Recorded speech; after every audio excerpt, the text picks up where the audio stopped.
Hello everyone, welcome to my channel. तो आज मैं आप लोग से शेयर करने वाली हूँ। इस बार दिवाली वैकेशन में संबिक अपने दादा दादी के घर गया हुआ था, तो मुझे भी 8 दिन की छुट्टी मिल गई थी। मेरे जितने भी जिम्मेदारियाँ और मेरे जो बिजी शेड्यूल में से मैंने थोड़ा सा टाइम निकाल के इस बार अपने फ्रेंड के पास गई थी। मुंबई के ही सवर्न में है, डहानू रोड करके एक जगह है, गुजरात बॉर्डर वहाँ से स्टार्ट हो जाता है। तो वहाँ की जो ब्यूटी है वो मैं आप लोगों से शेयर करने वाली हूँ। अपने बिजी शेड्यूल में से थोड़ा सा टाइम निकालना सबके लिए ज़रूरी हो जाता है, जिसे आप क्वालिटी टाइम या मी टाइम भी बोल सकते हैं। जैसे कि आप लोगों को पता ही है कि मैं म्यूज़िक की क्लासेस लेती हूँ, मेरे शोज़ भी होते रहते हैं। अगर मेरे गाने सुनने हैं तो आप मेरे दूसरे चैनल साइबिस क्रिएशन को सब्सक्राइब कर सकते हैं। साथ में मैं astrology, tarot reader and recce healer का भी काम करती हूँ। और आजकल केक का काम मैंने बंद कर रखा है, फिर भी मैं स्पेशल कोई ऑर्डर होता है तो मना नहीं कर पाती हूँ, तो वो भी बनाती रहती हूँ। संबी की जिम्मेदारी तो है ही। तो इस बार सोचा क्यों ना हमें जब 8 दिन की छुट्टी मिली है तो अपने लिए थोड़ा सा टाइम निकाला जाए। तो वही मैं आप लोग से शेयर करने वाली हूँ। चलिए बिना देर किए मैं शुरू करती हूँ। बांद्रा स्टेशन से हम एक्सप्रेस ट्रेन पकड़ के धानू रोड के लिए रवाना हुए। बांद्रा जंक्शन से एक्सप्रेस ट्रेन से 2 घंटे लग जाते हैं। 2 घंटे बाद हम पहुंच चुके हैं Dahanu road. Dahanu road station से सिर्फ 2 किलोमीटर की दूरी पर है। ये रोड के उस साइड में ही सी बीच है। ये घर रो हाउस आपको यहाँ से ऐसा दिख रहा है, बट इसके अंदर का नज़ारा चलिए मैं आपको दिखाती हूँ। ये उसका मेन गेट से एंटर करते ही ऐसे कुछ गार्डन चेयर्स रखे हुए हैं। ये है ड्राइंग रूम। भाई साहब मर्चेंट नेवी में है तो काफ़ी शौकीन किस्म के हैं, तो सारा चीज़ उन्होंने अपने पसंद का लगाया हुआ है। एक एक चीज़ उन्होंने लकड़ी के टीक वुड के बनाए हुए सारे फर्नीचर खूब मेंटेन भी करते हैं खुद से। ये ड्राइंग रूम के बाद एक छोटा सा रूम है, उसमें एक साइड में पूजा का ये है उनका सिंहासन, और उसमें भी तो छोटे छोटे बेड कॉट्स हैं, तो ज़रूरत पड़ने पर गेस्ट अगर आए तो रह सकते हैं। स्टोरेज भाई साहब ने बहुत सारे बनाए हुए हैं। ये ऊपर बेडरूम में जाने की सीढ़ियाँ हैं, ये सीढ़ियों से ऊपर बेडरूम में जा सकते हैं।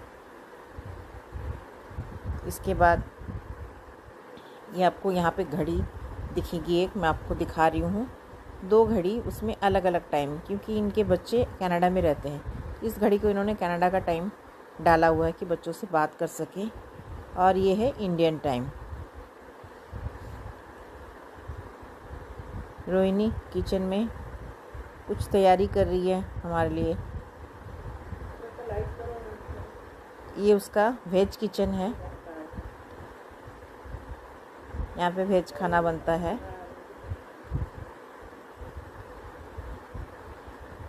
अकेली रहती है, भाई साहब तो शिप में रहते हैं 6 मंथ, बच्चे कनाडा चले गए, तो मैं बीच बीच में आती रहती हूँ। ये उसका नॉनवेज किचन एंड डाइनिंग है। नॉनवेज गैस में अभी मटन बन रहा है। उस दिन जिस दिन आए थे हम शाम को इतना थक गए थे और हम बाहर नहीं निकले, सो गए खा पी के। सुबह हम सीसोर में गए तो देखा एकदम खाली था सीसोर, कोई पब्लिक नहीं थी। शाम के टाइम में यहाँ पे अलग ही नज़ारा होता है, वो मैं दिखाऊंगी बाद में आप लोग को। पानी देख के मेरा मन हुआ कि मैं पानी में उतरूं। दूर से पानी साफ़ ही दिख रहा था। मैं नहाने का मूड बना के आई थी, नहाना चाहती थी, बट पानी देख के ना मेरी और हिम्मत नहीं हुई, क्योंकि पानी जो बहुत ही मुझे गंदा दिख रहा था, बहुत ज़्यादा। मैं सोची थोड़ा दूर और निकलूँ, तो थोड़ा मेरे हस्बैंड मुझे बोल रहे थे थोड़ा आगे की ओर चलो तो शायद पानी साफ़ मिले। तो मैं आगे की ओर जाके देखी जहाँ तक जा सकती थी, और अकेले थी तो इतना मन भी नहीं हो रहा था, क्योंकि मेरे हस्बैंड पानी से डरते हुए इतना पानी में जाना पसंद नहीं करते। मैंने ट्राई किया कि मैं नहा लूँ, लेकिन मेरी इच्छा नहीं हुई पानी को देख के। बड़ा ही वो चारों तरफ गंदगी मुझे दिख रही थी। सो बस ऐसे ही जहाँ तक मैं पानी में खड़ी हो सकती थी, चारों तरफ हरियाली, बहुत अच्छा लग रहा था। सुबह के 10 बज रहे थे, तो मैं सोची चलो शाम को फिर आके देखती हूँ कैसा रहता है। ये सोच के मैं थोड़ी देर पानी में ऐसे ही खड़ी रही और लहरों का आनंद लेती रही। बड़ा अच्छा लग रहा था। बॉम्बे की भीड़ भाड़ वाली ज़िंदगी, जिम्मेदारी, हमेशा काम में व्यस्त रहना, और यहाँ एकदम शांत वातावरण, जिधर देखो उधर ही सुनसान खाली। पूरे बीच में देखिए एक भी इंसान नज़र नहीं आ रहा है, दूर दूर तक सिर्फ पानी ही पानी। इतना अच्छा लग रहा था, लग ही नहीं रहा था ये मुंबई से कुछ ही दूरी पर सबर्न में है धानू रोड। इतनी हरियाली है, इतने नारियल के पेड़ हैं, कुछ कुछ गोवा जैसा भी लगता है। तो बस शाम के टाइम में अलग ही नज़ारा था।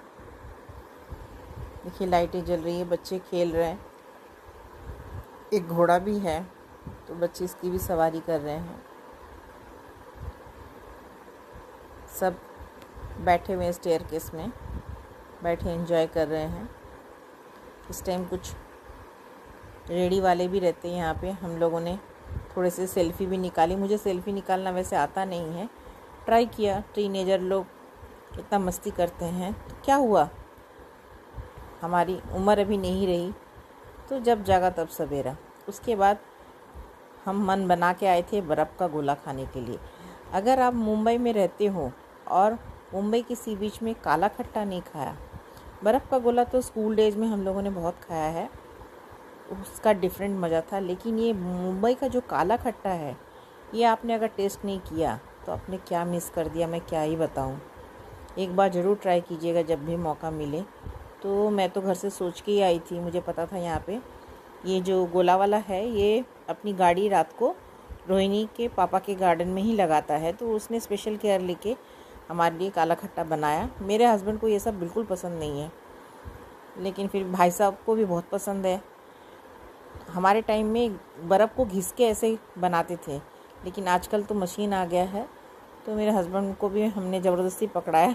भाई साहब पूछ रहे आपको कैसा अच्छा लग रहा है, वो बेमन से बोल रहे हैं हाँ बस ठीक है। वो बेमन से खा रहे तो एंजॉय नहीं कर पा रहे, लेकिन हम लोगों ने खूब एंजॉय किया। मुझे तो इतना अच्छा लग रहा था कि मुझे तो दोबारा अगर खाने का मौका मिले तो मैं दूसरा खाने के लिए भी तैयार हूँ।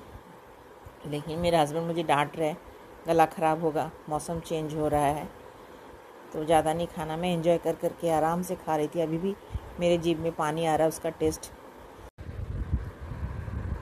बर्फ़ का गोला खाने के बाद भाई साहब और मेरे हस्बैंड थोड़ी देर के लिए वॉक पे चले गए। मैं और रोहिणी थोड़ी देर बीच पे ऐसे ही बैठे रहे। उसके बाद हम घर वापस आ गए, क्योंकि अगली सुबह अर्ली मॉर्निंग हमारी वापस मुंबई के लिए ट्रेन थी। अगले दिन आके फिर हमें दिवाली की भी तैयारी करनी थी। भले बच्चे नहीं थे घर पे, हम दोनों ही थे, लेकिन दिवाली की तैयारी तो थोड़ी बहुत करनी ही थी, और मेरे से जितना हो सका मैंने दिवाली की तैयारी, सजावट की, और मैंने वो वीडियो भी अपलोड कर रखी है अपने चैनल पे। आप लोगों ने अगर नहीं देखा है तो ज़रूर देखें। अगर आज का वीडियो आप लोगों को पसंद आया हो तो लाइक शेयर कीजिएगा। चैनल में नए हैं तो चैनल को सब्सक्राइब भी कर दीजिएगा। और मेरी दिवाली डेकोरेशन नहीं देखा है तो मैं लिंक डिस्क्रिप्शन बॉक्स में दे दूँगी, ज़रूर एक बार देख लीजिएगा। आप लोगों ने भी अच्छे से दिवाली मनाई होगी। चलिए दिवाली की बहुत बहुत शुभकामनाएं आप सबको देते हुए विदा लेती हूँ। मिलती हूँ अगले वीडियो में। चलिए तब तक के लिए बाय बाय।